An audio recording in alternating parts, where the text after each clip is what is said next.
मापाच्या ब्लाऊजवरून 4 Tux blouse कसा cut करायचा त्याची सिंपल पद्धत आज बघणार आहोत। माझे पूर्ण ब्लाऊज ज्या पद्धतीने स्टिच केलेले असतात एकदम परफेक्ट आणि याचा पफ पण खूप छान येतो। बघा, रेग्युलर मापाचा हा ब्लाऊज आहे, मीडियम मेजरमेंट आहे, तुम्ही मापानुसार कमी जास्त करू शकता। तर चला व्हिडिओला सुरुवात करूया। सगळ्यात पहिले कमरेचं मेजरमेंट घ्यायचं आहे। कंबर मी या ठिकाणी मोजून घेतलेली आहे, 30 इंचाची कंबर आहे, तुम्ही बघू शकता। 15 म्हणजे 30 इंचाची कंबर आहे। तिचा चौथा भाग 7.5 इंच आपल्याला या ठिकाणी मार्क करून घ्यायचा आहे आणि 3 इंचाचा मी शिलाई मार्जिन घेणार आहे। तुम्ही पाहिजे तर 2.5 पावणे 3 इंचाचा पण घेऊ शकता। ब्लाऊजची हाईट मेजर करून घेऊया। तुम्ही नवीन असाल तर चॅनलला सबस्क्राईब करा, लाईक करा, व्हिडिओला कसा वाटला मला कमेंट बॉक्समध्ये नक्की सांगा। ब्लाऊजची रेडी हाईट 13.5 आहे, 1 इंच आपण याच्यामध्ये वाढवून घेणार आहोत। ब्लाऊजची जी रेडी हाईट आहे 13.5 आहे, तर 14.5 आपण या ठिकाणी मार्क करून घेऊ। 5.5 इंचाचा शोल्डर घेणार आहोत, 5.5 इंचाचा शोल्डर घेणार आहोत। रेग्युलर मापासाठी 5.5 इंचावरती शोल्डर मार्क करून घ्यायचा। तुम्ही नवीन असाल तरी पण हा व्हिडिओ तुमच्यासाठी खूप युजफुल आहे आणि तुम्हाला ब्लाऊज शिवता जरी येत असतील तर ब्लाऊजचे टक्स वगैरे कसे घ्यायचे त्याच्यासाठी पण हा व्हिडिओ नक्की बघा। 6 इंचावरती मी इथे आर्महोलसाठी मेजरमेंट टाकून घेतलेला आहे। आता ब्लाऊजची रेडी जी चेस्ट साईज आहे ती बघूया। तर हुकच्या साईडने आपण मेजर करतो आहे। बघा, 8.5 इंचावरती ब्लाऊजची रेडी फिटिंग आहे, तर 8.5 इंचावरती मी या ठिकाणी मार्क करून घेते। तुम्ही बघू शकता 8.5 इंचावरती 2 इंच शिलाई मार्जिन घेत आहे। आता स्केलच्या सहाय्याने आपण याला व्यवस्थित जो बॅक पार्ट आहे तो रेडी करून घेऊया, जेणेकरून बॅक पार्टवरूनच आपल्याला फ्रंट पार्टची कटिंग करायची आहे। आता इथे आर्महोलला आपण शेप देऊन घेणार आहोत। आता आर्महोलला शेप देण्यासाठी फॅब्रिक मी माझ्या साईडने करते, जेणेकरून मला व्यवस्थित या ठिकाणी शेप देता येईल। आता हा जो पार्ट आहे तो आपल्याला कट करून घ्यायचा आहे, कारण ह्याच्यावरूनच आपण फ्रंट पार्टची पूर्ण कटिंग करणार आहोत। याआधी पण माझ्या चॅनलवरती भरपूर तुम्हाला प्रिन्सेस कट 4 टक्स ब्लाऊजचे कटिंगचे व्हिडिओ मिळतील। जास्तीत जास्त मी कटिंगवर फोकस करते, कारण की स्टिचिंग जवळपास सेम असते। कटिंग खूप महत्त्वाची असते। स्टिचिंग कसं बऱ्याचदा स्टिचिंगची पद्धत जवळपास सेमच असते। आता मला लॉंग स्लीव्ज पाहिजे, तर लॉंग स्लीव्जला आपल्याला इकडे भरपूर फॅब्रिक आहे। आता आपल्याला फ्रंट पार्ट काढायचा आहे, त्यासाठी हा जो बॅक पार्ट आहे तो आपण या पद्धतीने ठेवूया आणि जशास तसा मार्क करून घ्यायचा आहे।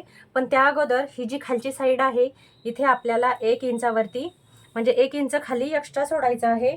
जो पण मेजरमेंट घेणार क्रॉसपट्टीचा जर ब्लाऊज असेल आणि आपण हा क्रॉसपट्टीचाच 4 टक्स ब्लाऊज शिवत आहोत, तर हा पार्ट आपण जशास तसा आखून घेऊया, जेणेकरून आपल्याला ह्याच्यावरती फ्रंट पार्टला व्यवस्थित आपल्याला जिथे पाहिजे तिथे एक्स्ट्रा फॅब्रिक वाढवून घेता येईल। त्या पद्धतीने चारही साईडनी आपण याला व्यवस्थित मार्क करून घेणार आहोत। बघा, आता हा जो पार्ट आहे याला आपण साईडला काढून घेऊया। तर सगळ्यात पहिले आपल्याला आर्महोलला शेप देऊन घ्यायचा आहे।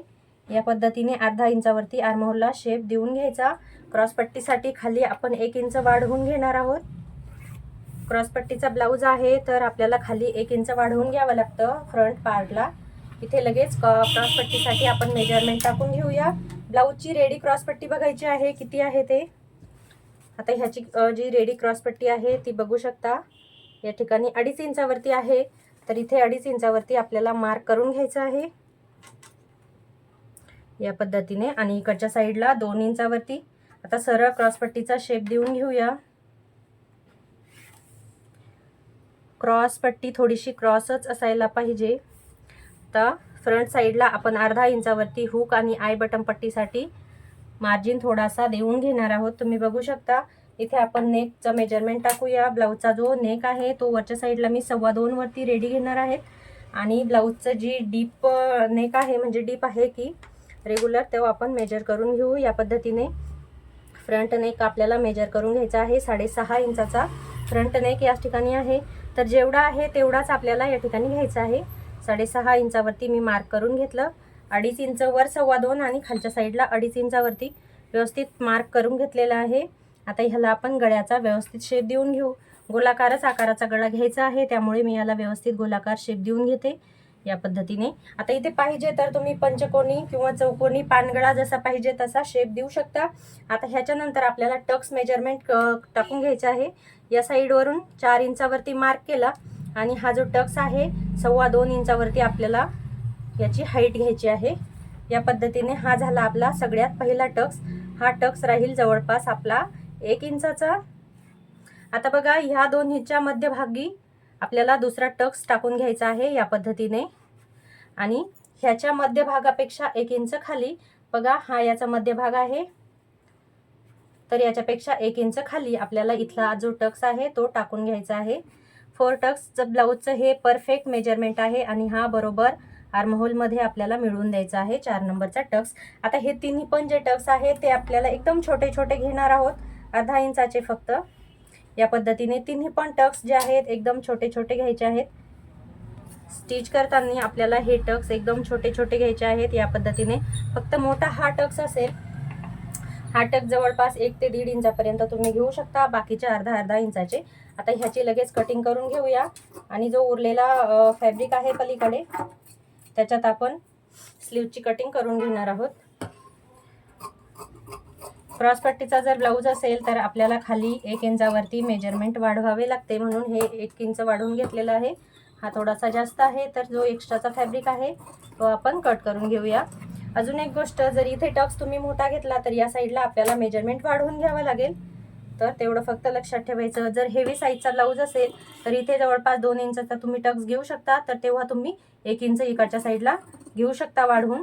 पण जर 1 इंचाचा टक्स असेल तर वाढवून घ्यायची गरज नाही, कारण की बॅक पार्ट ऑलरेडी आपण मागच्या टक्ससाठी 1 इंच वाढवलेला असतो त्याच्यामुळे.